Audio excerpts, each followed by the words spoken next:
स्वागत है NF news पर। मैं हूं आपके साथ रोहित।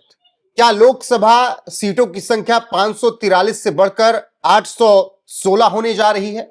क्योंकि संसद के सत्र में 2 बिल लाए जाने हैं और इसी पर चर्चा करने के लिए मेरे साथ वरिष्ठ पत्रकार पंकज प्रसून है।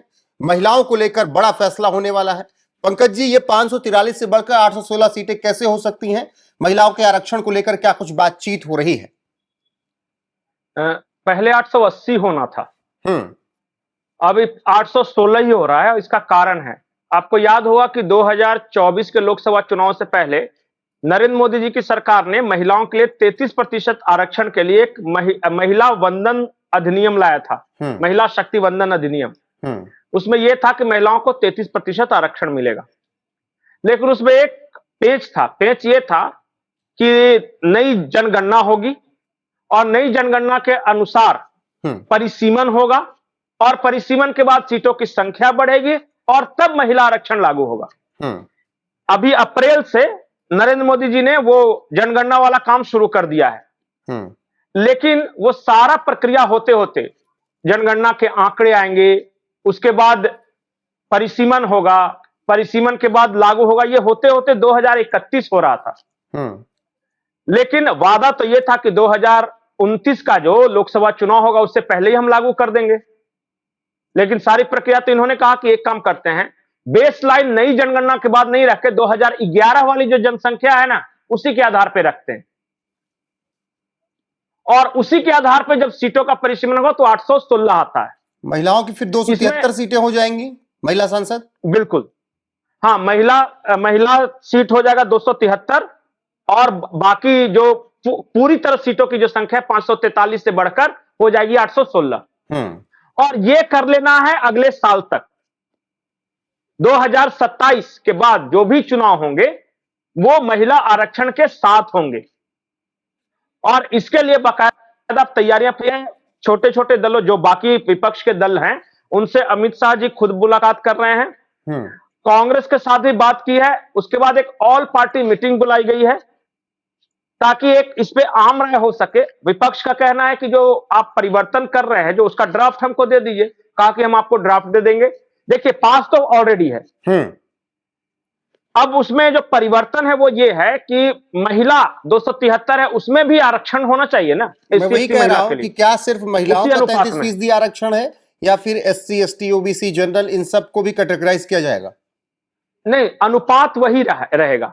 जैसे मान लिया कि SC ST की, सपोज कि मान लिया कि 1/3 सीटें रिजर्व है, तो महिला का जो 273 होगा उसमें भी 1/3 सीटें SC ST के लिए रिजर्व रहेंगी। यह किया गया। दूसरा, एक और ऑब्जेक्शन था कि साउथ के स्टेट कह रहे थे कि हमने तो भाई अच्छा काम किया देश के लिए, अपना पॉपुलेशन कंट्रोल कर लिया, और जो उत्तर भारत के जो राज्य थे, यूपी है, बिहार है, बंगाल है, इन्होंने तो अपना पॉपुलेशन बढ़ाया है, तो हम तो घाटे में रह जाएंगे। इस देश की जनसंख्या पे काबू पाने के लिए हमें कुछ प्राइज मिलना चाहिए, लेकिन हम तो घाटे में हो जाएंगे क्योंकि सीटें तो उनकी बढ़ जाएगी, हमारा तो जनसंख्या के अनुसार उतना ही रह जाएगा। तो केंद्र सरकार का कहना था कि नहीं, अभी जो अनुपात है लोकसभा में, अनुपात वही रहेगा। जैसे 543 में से मान लिया कि 20% सीटें यूपी के लिए है, 12% बिहार के लिए है, 8% महाराष्ट्र के लिए, तो उस वक्त भी यही रह जाएगा। 816 भी जब होगी तो परसेंटेज ऑफ सीट वही रह जाएगी। उसके बाद यूपी में बढ़ के 120 ही हो रहा है। अभी जैसे बता रहा हूं, यूपी में 120 हो रहा है। मैं सारे राज्यों का दे दिया आंकड़ा कि किस राज्य में कितनी बढ़ रही है। तो इस पे साउथ वाले सारे सहमत हैं कि नहीं, ये काम तो ठीक किया कि हमारा जो प्रोपोर्शन है वही रहना चाहिए।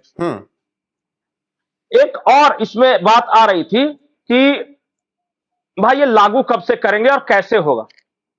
इस पे स्पष्ट राय है कि इसी सत्र के दौरान, अगर आप विपक्ष चाहेगा तो चर्चा भी होगी, अगर चाहेगा तो वोटिंग होगी, लेकिन आम सहमति बनेगी तो उसको पेश कर दिया जाएगा, पास कर दिया जाएगा।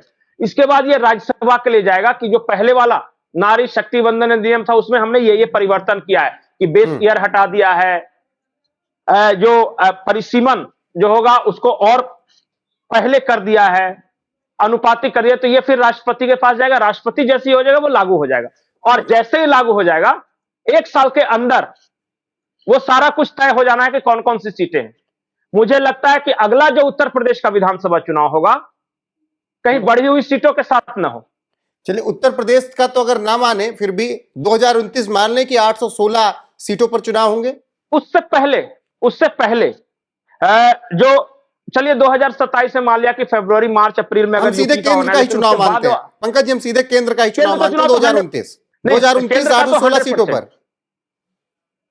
हाँ बिल्कुल बिल्कुल, इसके लिए तो राज्यसभा में सीट की संख्या बढ़ा दी गई, नया बिल्डिंग बना था इसलिए बनाई था, राज्यसभा में बढ़ा दी गई है, कोई दिक्कत नहीं है।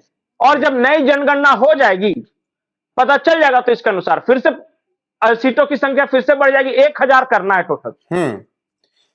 1000 वो 880, 1000 वो पीओके वाला जोड़ के करना है क्या? नहीं, अनुमान ये था कि पहले 880 था कि बढ़ी हुई जनसंख्या में इतना सीट। अब देखिए ना इस देश में कैसा है कि किसी किसी लोकसभा सीटों में 40 लाख की जनसंख्या है और किसी में 4 लाख की जनसंख्या है। तो 40 लाख का भी एक ही आदमी रिप्रेजेंट कर रहा है, 4 लाख का भी एक ही आदमी रिप्रेजेंट कर रहा है, ऐसे नहीं होना चाहिए ना। तो उसका भी बढ़ेगा, लेकिन अभी फिलहाल प्रोपोर्शन वही है। और अगला जो लोकसभा चुनाव होगा महिला आरक्षण के साथ होगा, इसमें कोई दो राय नहीं। आखिरी सवाल, महिलाओं को 33% आरक्षण देना, इतनी सीटें बढ़ाना, महिलाओं की संख्या 273 सांसदों की हो जाएगी अगर ऐसे चुनाव होते हैं तो, क्या ये केवल एक लाभ लेने की प्रक्रिया है, कानून बनाया जा रहा है, या फिर कुछ दूरगामी सोच है? नहीं, कोई भी दल, जैसे 1931 में सबसे पहले बात आई थी, 1931 में, उसके बाद 1996 में अटल जी के समय भी इसे पेश करने की कोशिश की गई थी और ममता बनर्जी उस वक्त रेल मंत्री हुआ करती थी, ये पेश कर रही थी और इनके हाथ से सुरेंद्र यादव एक आरजेडी के सांसद हुआ करते थे, छीन के भाग गए। उसके बाद कांग्रेस की सरकारों ने भी कोशिश की लेकिन अब नहीं हुआ, इन्होंने पेश कर दिया, पास करवा दिया। कोई भी ऐसा दल नहीं है जो समाजवादियों के अलावा जो किसका विरोध कर रहा था। शरद यादव किया करते थे, मुलायम सिंह यादव, लालू यादव किया करते थे, 3 आदमी छोड़कर कोई नहीं किया करता था। अब कैसे करेंगे? जी बिल्कुल। और कोई पार्टी ऐसी है जो कह देगी कि हम महिला आरक्षण के खिलाफ हैं और उसके बाद लड़ देगी चुनाव? बिल्कुल, अभी कांग्रेस से बात होना बाकी है, कांग्रेस कुछ भी कर सकती है। नहीं, राहुल गांधी से पूछा है, राहुल गांधी ने पूछा कि भाई ऑल पार्टी मीटिंग बुलाई है, तो कहे कि मेरा तो केरल में कार्यक्रम लगा हुआ है, मैं तो जाऊंगा नहीं। फिर बोला कि महिला आरक्षण क्या करना है, तो महिला आरक्षण तो ठीक है लेकिन स्ट्रक्चरल चेंजेस कुछ बहुत बड़ा फॉल्ट किया है मोदी सरकार ने।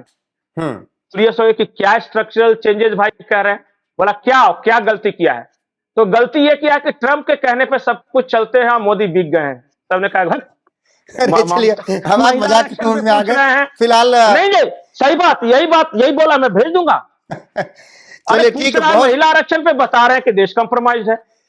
बहुत शुक्रिया पंकज जी आपका। फिलहाल मोदी सरकार ये बड़ा बिल जो पास हुआ है उसे कानून बनाने की तरफ आगे बढ़ रही है और 816 सीटों पर चुनाव 2029 में हो सकते हैं, क्योंकि सीटें बढ़ने जा रही हैं 543 से बढ़कर, और महिला सांसदों की संख्या 273 हो जाएगी अगर 33% महिला आरक्षण बिल कानून बन गया तो। बहुत शुक्रिया पंकज जी आपका, जो भी अपडेट आएगी आप तक जरूर पहुंचाएंगे। अभी के लिए बस इतना ही, बने रहिए हमारे साथ लगातार। नमस्कार।